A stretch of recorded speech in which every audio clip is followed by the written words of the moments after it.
के सबसे विश्वसनीय, सबसे लोकप्रिय और नंबर 1 शो शंखनाद में आप सभी का स्वागत है। मैं हूं आपके साथ चित्रा त्रिपाठी। आज भारतीय राजनीति में मुलाकातों का दिन रहा।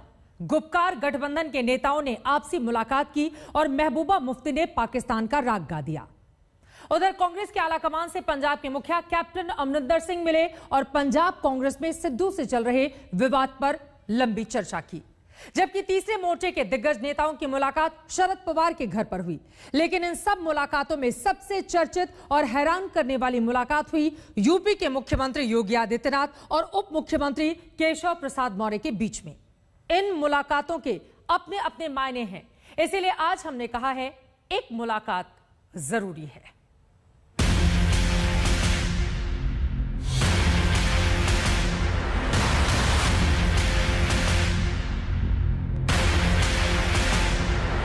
जो पिछले 4.5 साल में नहीं हुई, आज वो हुई एक मुलाकात जिसकी किसी ने कल्पना तक नहीं की थी। आज वो हुई एक मुलाकात जिसको देखकर हर कोई हैरान रह गया। वो एक मुलाकात, ये मुलाकात हुई केशव प्रसाद मौर्य और मुख्यमंत्री योगी आदित्यनाथ के बीच। हैरानी ये नहीं है कि दोनों मिले, हैरानी इस बात पर हुई कि पिछले 4.5 बरस में पहली बार योगी आदित्यनाथ केशव प्रसाद मौर्य से मिलने उनके आवास पर खुद पहुंचे।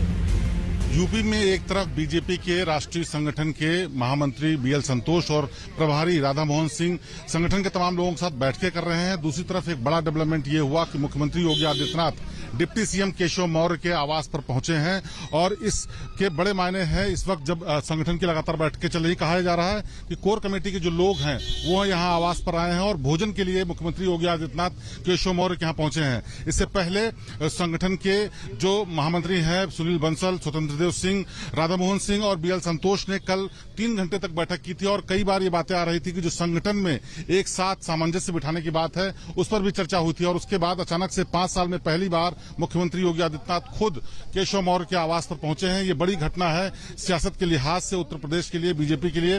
और जिस तरह से पार्टी संगठन ये कोशिश कर रहा है कि चुनाव से पहले सब चीजें दुरुस्त कर ली जाएं, उसी की एक कवायद लगती है। क्योंकि जिस तरह से मुख्यमंत्री खुद पहुंचे हैं, ये अपने आप में उत्तर प्रदेश के जो राजनीति है उसमें बड़ी घटना है। इस मुलाकात के मकसद और मायने क्या हैं, वो तो समय बताएगा। लेकिन लंच डिप्लोमेसी के नाम पर केशव के घर पर बीजेपी के आला नेताओं का जमघट लगा था।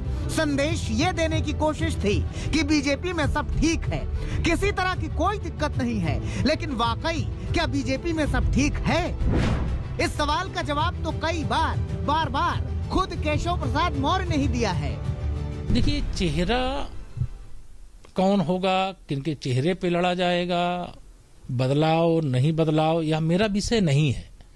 ये भारतीय जनता पार्टी, मैंने कहा ना कि कांग्रेस की तरह, समाजवादी पार्टी की तरह, बहुजन समाज पार्टी की तरह कोई प्राइवेट लिमिटेड कंपनी नहीं है। इसमें पार्टी नेतृत्व है, मार्गदर्शक हैं, लोग बैठे हुए हैं, जो उचित अनुचित जो उनको ध्यान में आएगा उसके हिसाब से वो निर्णय लेते हैं। भारतीय जनता पार्टी का मैंने बताया कि एक नेतृत्व है और जो मेरा जिस सवाल का जवाब, मेरे वो अभी मुख्यमंत्री हैं, मैं उप मुख्यमंत्री हूं, तो इस सवाल का जवाब तो राष्ट्रीय नेतृत्व देता है। यह सवाल का जवाब उप मुख्यमंत्री और मुख्यमंत्री के बारे में नहीं देता। लेकिन वो नेचुरल फेस नहीं होंगे पार्टी का। मैंने कहा कि जिस सवाल का जवाब पार्टी का राष्ट्रीय नेतृत्व दे सकता है, उस सवाल का जवाब प्रदेश का कोई नेता नहीं दे सकता है। केशव प्रसाद मौर्य इस बात को लगातार हवा दे रहे थे कि उत्तर प्रदेश में बीजेपी का चुनाव किसके चेहरे पर लड़ा जाएगा, ये केंद्रीय नेतृत्व तय करेगा। वो बार कह रहे थे कि सीएम का चेहरा भी केंद्रीय नेतृत्व ही तय करेगा। अकेले केशव प्रसाद मौर्य ही नहीं, स्वामी प्रसाद मौर्य ने भी बगैर लाग लपेट के कहा था कि केंद्रीय नेतृत्व ही बताएगा कि यूपी में बीजेपी का सीएम कौन होगा। पहले भी कहा कि चूंकि माननीय मुख्यमंत्री योगी आदित्यनाथ उत्तर प्रदेश का नेतृत्व कर रहे हैं, इसलिए अभी चुनाव तो हम उन्हीं के नेतृत्व में लड़ेंगे। लेकिन 2022 के बाद नेतृत्व की दिशा दशा क्या होगी, वो पूरा का पूरा केंद्रीय नेतृत्व पर निर्भर करता है। मतलब कोई ये तो नहीं कह रहा था कि योगी के चेहरे पर चुनाव नहीं लड़ा जाएगा, लेकिन कोई ये भी कहने को तैयार नहीं था कि योगी ही यूपी में बीजेपी का चेहरा होंगे। बीजेपी के अंदर खाने सब कुछ ठीक नहीं है, ये बड़े नेताओं के बयानों से तो पहले ही साफ हो गया था, लेकिन इसे हवा एक बार फिर दे दी यूपी में बीजेपी के नए नवेले उपाध्यक्ष बने AK शर्मा ने। पूर्व IAS अरविंद कुमार शर्मा ने यूपी बीजेपी अध्यक्ष स्वतंत्र देव सिंह को एक चिट्ठी लिखी। इस चिट्ठी में लिखा, मेरी राय में आज भी यूपी की जनता PM मोदी से उतना ही प्यार करती है जितना 2013-14 में करती थी। आगामी विधानसभा चुनाव में जीत के लिए PM नरेंद्र मोदी का नाम और उनका आशीर्वाद ही काफी होगा। वो जननेता हैं, उनके साथ ही पार्टी के अध्यक्ष और वरिष्ठ नेताओं का भी आशीर्वाद हमारे पास है। तो समझने के लिए आप स्वतंत्र हैं कि चल क्या रहा है। जो समझना है वो समझ लीजिए, चाहे तो मानिए चाहे ना मानिए कि ये एक मुलाकात जरूरी थी या नहीं। लखनऊ से शिवेंद्र श्रीवास्तव के साथ आज तक ब्यूरो। करीब 4.5 बरस बाद केशव प्रसाद से सीएम योगी की मुलाकात यूपी की सियासत में अलग अलग चश्मे से देखी जा रही है।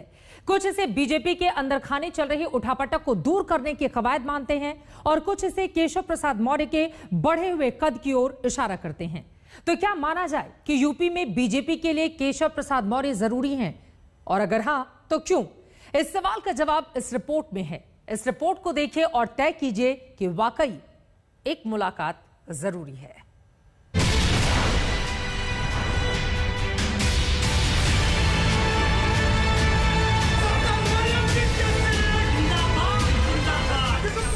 एक तस्वीर दो चेहरे।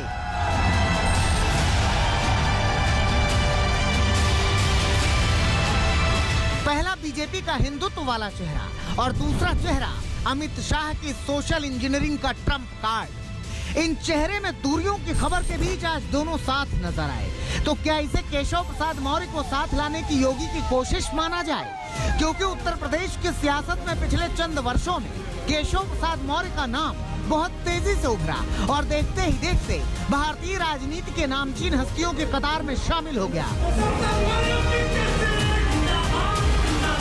मैं मानता हूं कि पिछड़ा वर्ग पहले भी भारतीय जनता पार्टी के साथ था और आज भी भारतीय जनता पार्टी के साथ है और 2022 के चुनाव में, 2024 के चुनाव में, आने वाले जो आगामी चुनाव उनमें भी भाजपा के साथ रहे। उत्तर प्रदेश की सियासत में कुछ ही साल में केशव प्रसाद मौर्य ऐसा ओबीसी चेहरा बन गए जिस पर बीजेपी के बड़े नेताओं को भरोसा है। केशव प्रसाद मौर्य के इस दमखम के पीछे ओबीसी वोटों की वो ताकत है जो अब यूपी में बीजेपी की जीत की गारंटी बन गया है।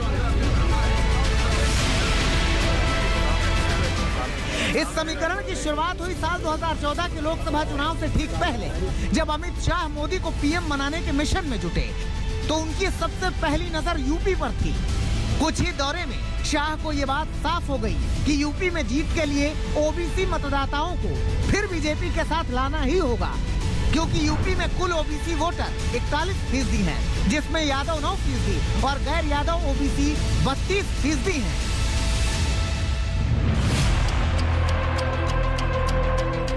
हालांकि समाजवादी पार्टी और बहुजन समाज पार्टी के दौर में ओबीसी वोटरों को बीजेपी के पाले में लाने के लिए अमित शाह के फॉर्मूले को बड़ी चुनौती माना गया और इसे हासिल करने की जिम्मेदारी मिली केशव प्रसाद मौर्य को।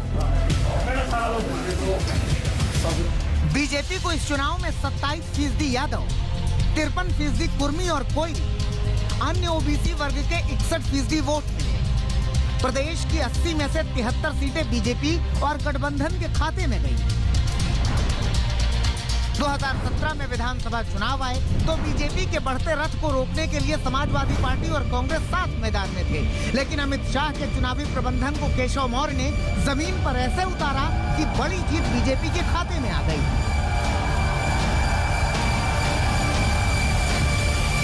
साल दर साल ओबीसी वोटर्स में बीजेपी की पैठ बढ़ी है, जिसका असर 2019 के लोकसभा चुनाव में साफ देखा गया। 2019 के लोकसभा चुनाव में बीजेपी को 23% यादव, कुर्मी कोयरी के 80%, जबकि अन्य ओबीसी के 72% वोट मिले। इसी वजह से आम चुनाव में समाजवादी पार्टी और बहुजन समाज पार्टी के गठबंधन के सामने बीजेपी की शानदार विजय हुई, जिसके पीछे पिछड़े वोटरों की भूमिका अहम रही। ऐसे में चुनाव से ठीक पहले बीजेपी केशव प्रसाद मौर्य जैसे बड़े ओबीसी नेता को नजरअंदाज नहीं कर सकती। यूपी में बीजेपी को ओबीसी वोटरों की ताकत का एहसास है और यही वो वोटर हैं जिनके साथ आने से यूपी में पहली बार कमल खिलाने का सपना पूरा हुआ था। 1989 से 90 के मंडल कमंडल के दौर में भी इसी ओबीसी वोटरों को एकजुट कर बीजेपी यूपी में बड़ी ताकत बनी थी। तब बीजेपी ने पिछड़ों का चेहरा कल्याण सिंह को बनाया था और वादा किया गया था गुड गवर्नेंस का। कल्याण सिंह के नेतृत्व में पिछड़ा वर्ग बीजेपी के साथ आया और बीजेपी ने यूपी में कमल खिलाकर करिश्मा कर दिया। हालांकि आने वाले वक्त में बीएसपी और एसपी के उभार से प्रदेश में पिछड़ा वर्ग पर बीजेपी की पकड़ कमजोर हुई। यही वजह है कि सूबे की सत्ता हासिल करने के लिए उसे दूसरे दलों का सहारा लेना पड़ा। लेकिन 2014 के बाद ये समीकरण फिर बदला और अब बीजेपी ओबीसी वोटरों के सहारे यूपी में जीत दोहराना चाहती है। सिर्फ केशव मौर्य ही नहीं, बीजेपी की नजर ओबीसी के और नेताओं पर भी है। हाल ही में अनुप्रिया पटेल और निषाद पार्टी के संजय निषाद की गृह मंत्री अमित शाह से मुलाकात इस कड़ी का हिस्सा है। अमित शाह जी हमारे निवर्तमान राष्ट्रीय अध्यक्ष और उत्तर प्रदेश का बहुत बड़ा अनुभव और देश के गृह मंत्री, इस नाते राष्ट्रीय नेतृत्व तो अगर ऐसा कोई निर्णय लेता है, माननीय गृह मंत्री जी उत्तर प्रदेश पर ध्यान देते हैं, तो मुझे लगता है हमें फायदा और अधिक रहेगा, मार्गदर्शन मिलता है, एक अनुभव जिनके साथ बहुत लंबा जुड़ा हुआ है। यूपी का चुनाव बीजेपी की साख की लड़ाई है और पार्टी जानती है इसे जीतने के लिए ओबीसी वोटरों का साथ बेहद जरूरी है। आज तक ब्यूरो। 2017 में 403 में से 312 सीटें सिर्फ बीजेपी को मिली थी, जबकि 325 एनडीए गठबंधन को। उसी प्रदर्शन को दोहराने की चुनौती, इसी वजह से ये तमाम समीकरण बनाए जा रहे हैं भारतीय जनता पार्टी के भीतर। फिलहाल आगे बढ़ते हुए मुलाकात की ओर आगे बढ़ते हुए एक और मुलाकात हुई है तीसरे मोर्चे की। ये मुलाकात शरद पवार के घर पर हुई। तमाम दिग्गज नेता, विपक्षी नेताओं के साथ पवार ने अपने पावर दिखाने के लिए यह बैठक की, लेकिन इस बैठक के बीच जो बातें निकलकर सामने आई वो बताने के लिए काफी हैं कि इस बैठक में मोदी सरकार के खिलाफ तनकर खड़े होने की रणनीति बनाई जा रही है। आप भी देखिए विपक्षी नेताओं ने क्यों कहा था एक मुलाकात जरूरी है।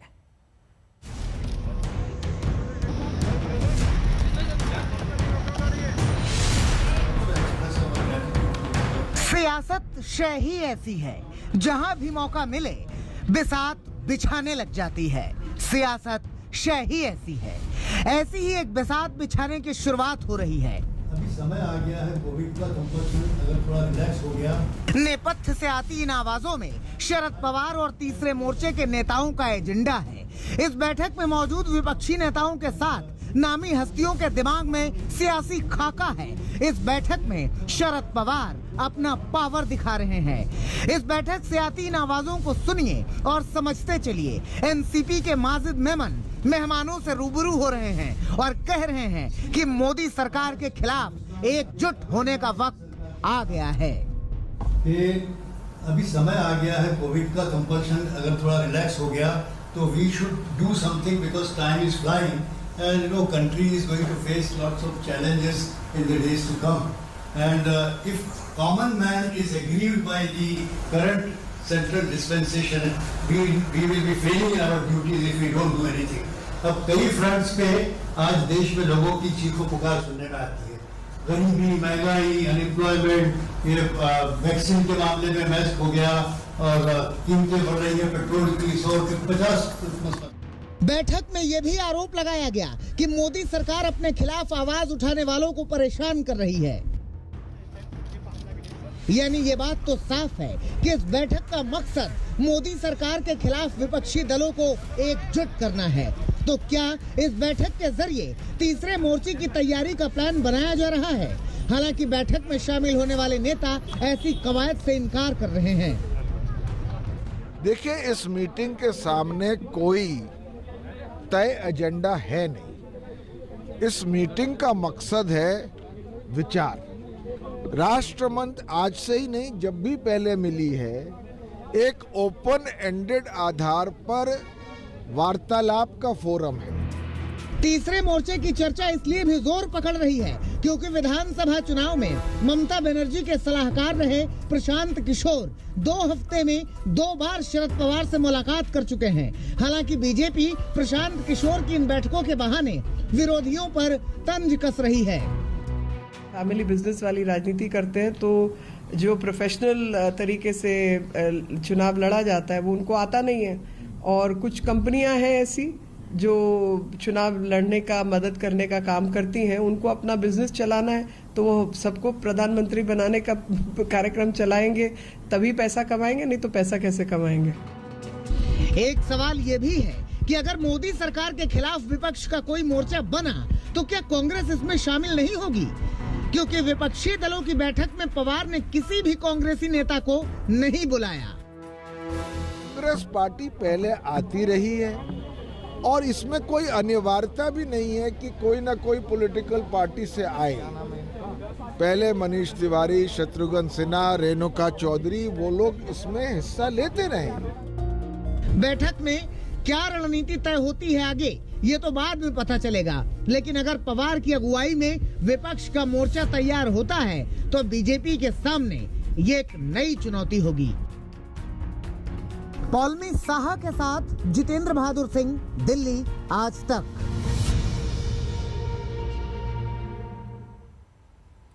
बैठक के अंदर क्या बात हुई आपने वो तो देख लिया, मगर बैठक के बाद जब माजिद मेमन सामने आए तो उनकी भाषा बदली सी थी। सुनिए। ये राष्ट्रमंच की सभा एंटी बीजेपी पॉलिटिकल पार्टीज को इकट्ठा करने के लिए शरद पवार जी ने बुलवाई, ऐसी कोई बात नहीं। सबसे पहले तो मैं ये कहना चाहूँगा कि ये सभा शरद पवार साहब के मकान पर हुई है, लेकिन ये शरद पवार साहब ने नहीं बुलवाई है। पहली बात, ये सभा राष्ट्रमंच के प्रमुख हमारे यशवंत सिन्हा जी की तरफ से बुलाई गई थी, और हम सब जो राष्ट्रमंच के फाउंडिंग मेंबर्स हैं या कार्यकर्ता हैं, हम लोगों ने सब सहयोग के साथ इस सभा का आयोजन किया था। अब ये राष्ट्रमंच आगे किस तरह की चुनौती सरकार के सामने पेश करता है, ये देखना महत्वपूर्ण रहेगा। लेकिन मुलाकातों की कड़ियां लड़ियां बनकर जुड़ती जा रही हैं। तो आइए एक और मुलाकात के बारे में आपको बता देते हैं। ये मुलाकात हुई कश्मीर में गुपकार गठबंधन के नेताओं की। मुलाकात के बाद कश्मीर के आला नेता सामने आए तो उन्होंने एक सुर में कहा कि 24 तारीख को वो पीएम की बैठक में शरीक होंगे और कश्मीर से जुड़े मुद्दे उठाएंगे। मगर इन सब के बीच महबूबा मुफ्ती ने पाकिस्तान का राग छेड़ दिया। पाकिस्तान से बात करने का बयान देकर महबूबा मुफ्ती ने बता दिया कि अब तो पीएम से उनकी एक मुलाकात जरूरी है।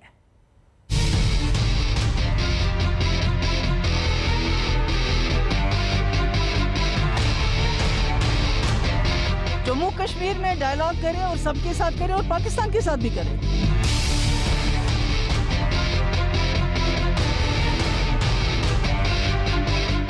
कश्मीर के मसलों पर बात हो तो पाकिस्तान की बात, कश्मीर के लोगों की बात हो तो पाकिस्तान की बात, कश्मीर के कानूनों की बात हो तो पाकिस्तान की बात, कश्मीर के नेताओं की बात हो तो पाकिस्तान की बात।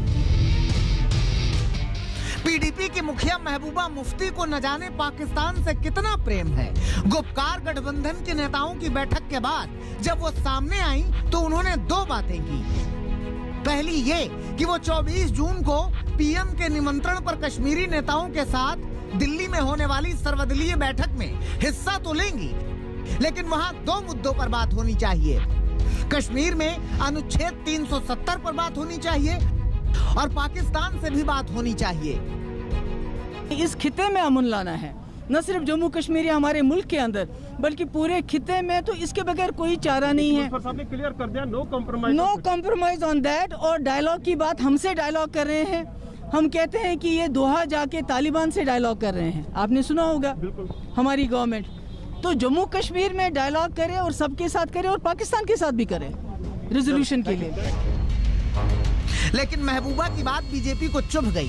बीजेपी की ओर से सीधा संदेश दिया गया कि बंदूकों के साए में बातचीत नहीं हो सकती, वो कोई भी हो। कहां किससे कब बात करनी है, किस विदेशी मुल्क से बात करनी है, वो केंद्र सरकार का और भारत देश के विदेश मंत्रालय का तत्वाधान में आता है। वो हमारे फॉरेन मिनिस्ट्री श्री जयशंकर जी और हमारे देश के माननीय प्रधानमंत्री जी ने तय करना होता है। देश का विदेश मंत्रालय तय करना है कब किससे बात करनी है। लेकिन एक बात पक्की है कि बंदूक और बातचीत ये दोनों साथ साथ नहीं चल सकती। कश्मीर में कश्मीरी पंडितों की लड़ाई लड़ने वाले संगठनों ने भी महबूबा के बयान से नाराजगी जताई है।